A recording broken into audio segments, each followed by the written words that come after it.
careful. Marv cleans up. Zest with the swing to try and fight back.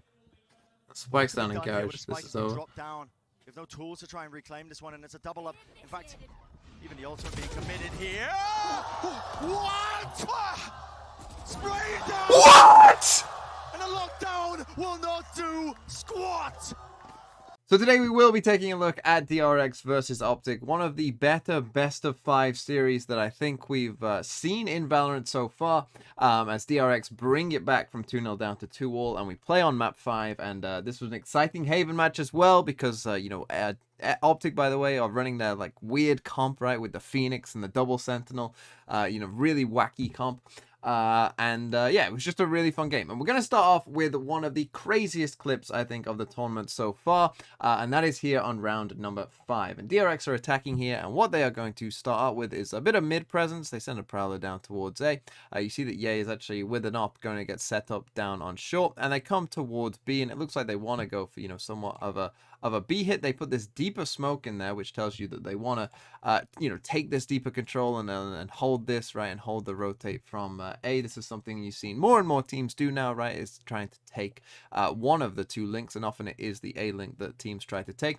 But you've got Victor here on site, and he's defending, you know, pretty heavily. He's kind of used all of his util, and then I think Buzz maybe just gets a bit overexcited, right? He sees that, oh, this guy might be in trouble. He might be on its own. This is maybe a free kill, but then a Prowler comes out at a good time from Crashies, and Crashies has already managed to rotate as well, and so they've kind of missed the timing, and so it kind of looks a bit weird, and it looks like Buzz has just kind of gone in, and then it was a good Phoenix Molly as well that stopped DRX from being able to get in there anytime soon. DRX then make the quick play to come and pivot back towards C, but actually Marv has actually pushed down C long, and you're going to see that that caused them some issues as well. Mako's going to ult in onto the site to just have a quick look around, and I think he does see FNS here just at the back of the site. So what's going to happen is Marv sends down this smoke here. They're actually going to ult FNS here, but then Marv is going to send in this really nice flash coming back on them and gets a nice kill there. And also Mako dies in garage, as you can see from Crashies in the window. Zest is going to be able to trade Marv back, and we end up in a 4v2. And now we're in a 4v2. The spike is lost here, right? Zest is low HP as well, right? You think there is just no way that DRX are going to win this round. I even said, well, this round's over because the spike is in garage, right? And they've got 3 people here already, right? Like, there's just no way. And FNS is even going to commit the lockdown, right? Just to ensure that there truly is absolutely 0 chance that Optic lose this round. But RB is already there, and he is about to do... I have no idea how... You can watch this a million times, but I still don't think you understand how it works. But here it is. It doesn't even look like he kills the first guy. He ends up on 1 HP, and then he finds FNS as well. I mean, truly one of the most unbelievable double kills I think you will ever see. And then they run off, you know, happily on towards the A site. Obviously, adrenaline pumping through RB's veins at this point. And he actually does maybe make a little mistake. He's going to put down his own Killjoy lockdown and plant the spike, but he doesn't come back to get his alarm bot back online, which is just here. So, yeah, but I can forgive him, right? And they end up winning this round anyway. But, you know, maybe a slight mistake as Jay comes past that alarm bot, the lockdown. Obviously, they don't know where he really is at this point. And they also decide to, you know, play pretty far away from each other. I mean, they're basically as far apart as they possibly could have been at this point, which, again, on low HP, you know, I'm not sure is perhaps the correct option there. You know, I think if they would have just stuck together completely, they would have been better off, right? Whether that was, you know, just come and playing like a crossfire in here. If he does come on the flank, you're fine, right? Or you can double swing if he comes down here, or if he comes on the spike, you can, you know, put a turret there or something as well to alert you of that fact. So maybe they should have stuck together a bit more, because Ye is Ye, and he's going to find that first kill. And he probably would have won this if he didn't look the wrong way, because he sees where RB is as well, but he expects the timing to him come around the other side of the box there. But as you can see, RB swings at just the right time and manages to find the kill, and one of the most unbelievable 4Ks to win a round that I think I've seen. That moment would be a bit of a game changer in terms of the momentum, because you can see that DRX started to win a couple rounds, and they're going to win this next round as well. And this is peak DRX. This is coming off the back of an Optic timeout. And what DRX have decided is, right, okay, let's just blitz it down C. Let's just go straight away. as a full 5-stack, let's just go. And that is exactly what they do. And I thought this was a pretty good idea, because generally I always find it funny that when a defensive team takes a timeout on Haven, they always commit to A. It just seems like the go-to strat if things aren't working quite well is let's get it more aggressive on A. Is what a lot of teams tend to do. And so maybe DRX, suspecting that, they just decided, right, okay, let's just go fast to C then, if they're going to worry about A. And so in they start to come, right? Fade Haunt comes in. You're going to get a flash here. Just as Ye is destroying that, Buzz dashes in. As you can see, we're going to get an amazing breach stun that catches both Ye and FNS. Then you're going to get an Omen flash that catches both of them. Then the Fade ult comes in as well, as you can see on the floor here. And Buzz is going to get the 2 freest kills of his life. 3 people get an assist. Classic DRX. Marv actually tries to ult but has to cancel it because everyone's already dead, and it's just going to be straight away a save for Optic. This is peak DRX, right? When they do an exec and it's just like the round is already over, right? Within the first 10 seconds of the round's already over, 2 people are dead. It's just a call for a save straight away because they just absolutely destroyed you. 3 people, as I say, get an assist for all the kills. Unbelievable, right? And DRX, they pull out these rounds every so often and is incredibly strong. But Optic would go on to win this game. And let's come to round number 12. And one of the main reasons that they won this game overall was FNS and some of his adjustments. And we're going to see the exact same repeat of this round. It's going to be that exact same C exec, but look at the setup and look at how different it is, and look at how FNS knows exactly. Now that he's seen what you're doing, now he's going to be prepared for it, because look, he's moved his alarm bot and nano swarms to on where Buzz basically is going to dash in, and you're going to see the reward that they get for that.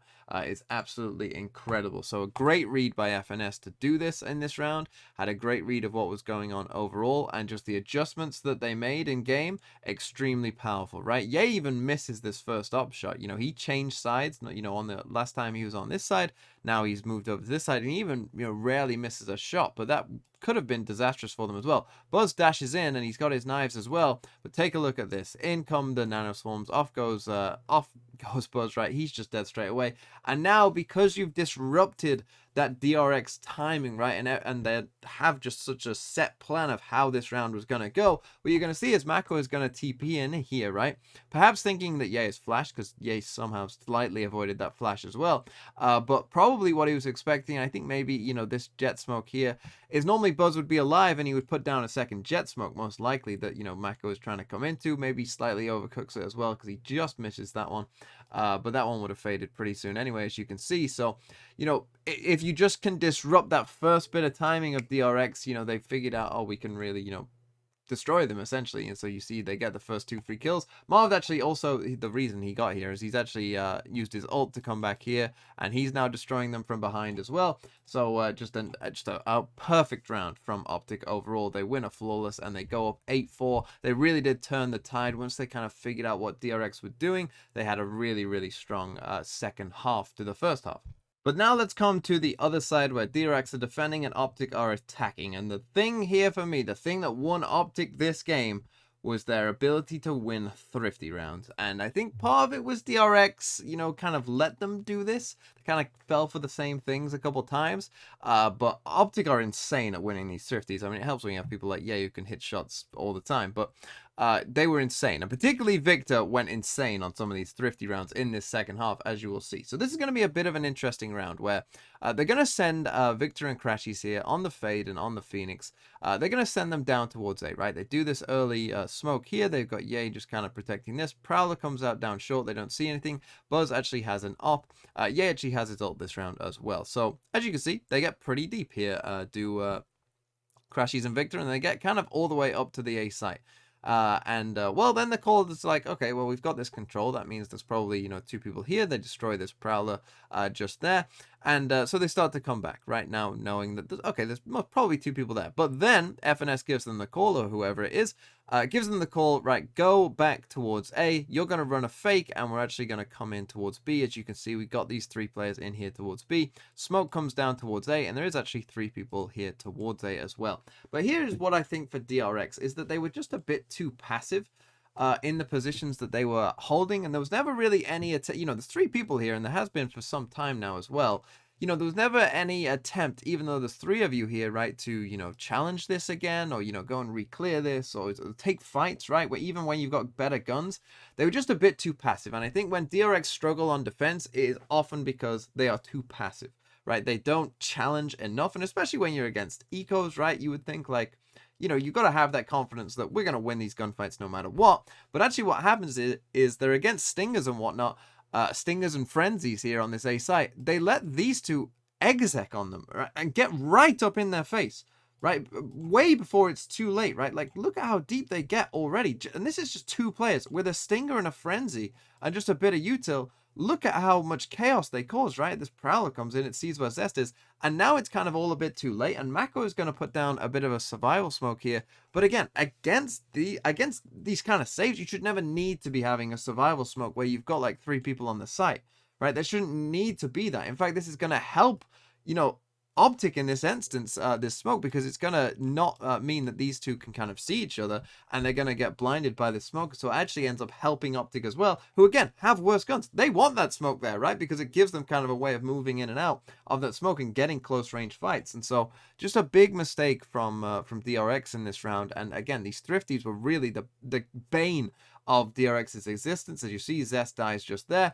And now what happens is, because this was meant to be a fake, right? These two were not, they were just meant to draw a rotate over and hopefully maybe get 1 kill, and then, you know, well, at least we'll get the spike down on B, right? And then maybe Ye can win us the round in the post plant with his ult. Instead, they let them deep in onto the site, and they actually just win, right? And so now these guys actually just go, okay, well, we'll just come and join you, I guess, and just pinch from the other side. You know, it went completely kind of backwards to how it was meant to go, because, again, I think DRX were a bit too passive. So what eventually happens here is, you know, Marv comes from behind and just gets a free kill here coming down A link. And so now Buzz with an op, you know, it's just kind of on his own and doesn't know. As you see, the smoke is causing him more trouble than it's gaining, and he ends up dying as well, and we end up in this terrible situation for DRX, and I think we're going to end up here with a flawless thrifty round, as you see. Not something that should never really happen, and it all came off the back of, again, just not having that kind of confidence to go and re-clear or challenge against, you know, far less superior guns. Now let's end with round number 22, which is going to be a bit of a chaotic round. Everything's going to go a bit crazy here. As we start off with some pressure towards A, we're going to get a stun down here. Phoenix Molly down towards short. Prowlers are going to come out from each side. We get a smoke over here as well. But actually, Optic are going to go for a bit of a C split, as you will see. So they start to come in and explore towards garage, as you can see just there. But DRX are a bit ready for it. They smoke off the garage window. But then as they start to enter, you get an aftershock and this nano swarm here. But whilst that's going on, what that has allowed to happen is DRX have put this smoke down here, and you can see that Crashies and Marv are already very deep, you know, ready to essentially attack this C site whenever these guys in garage create this space. And they have the Phoenix ult, and this Phoenix ult and the way that Optic use it, it's just going to be kind of genius. They're almost going to exploit the fact that Victor is going to, you know, end up coming back to where he starts and use that as kind of a pivot point. He's going to be the entry, and then he's going to be the lurk, right? Because of the way the Phoenix ult works, that he's going to TP back at the end of the run it back. So in he starts to come, right? And you know, he's just going to send it. RB has to retreat. Good flash by Mako there. And we end up actually, you know, DRX deal with kind of the first phase of this attack pretty well. Stacks actually managed to get the kill on Crashies just there. You know, these guys have managed to retreat enough to live. Mako then puts a little smoke down for himself to play around with just there. But this smoke is perhaps they, you know, aren't really used to a Phoenix, right? People don't normally just run through this smoke, but Victor, because it's his ult, will just run through that smoke, right? And he'll get a kill, and then Ye will even trade the Phoenix death as well. And so really, really well played overall. Stacks is going to manage to get 1 more, but Ye is going to do well to trade that just there again. So we end up in this 3v2, but now here's the thing, right?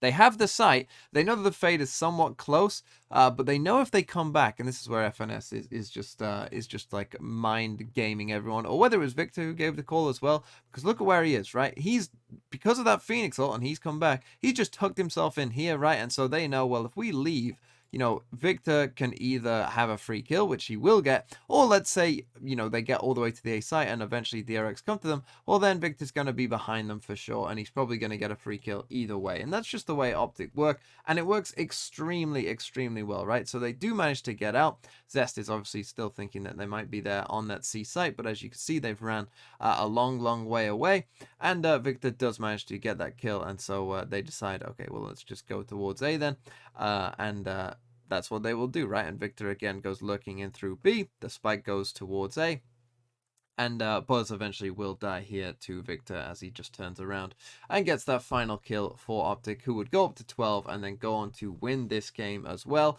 and will play against Loud for the millionth time in the grand final, and should be a very exciting game. And for Optic, I think, you know, there were some good moments. There were some bad moments as well, right? In the two maps that they lost, sometimes, especially Ascent, it wasn't always pretty.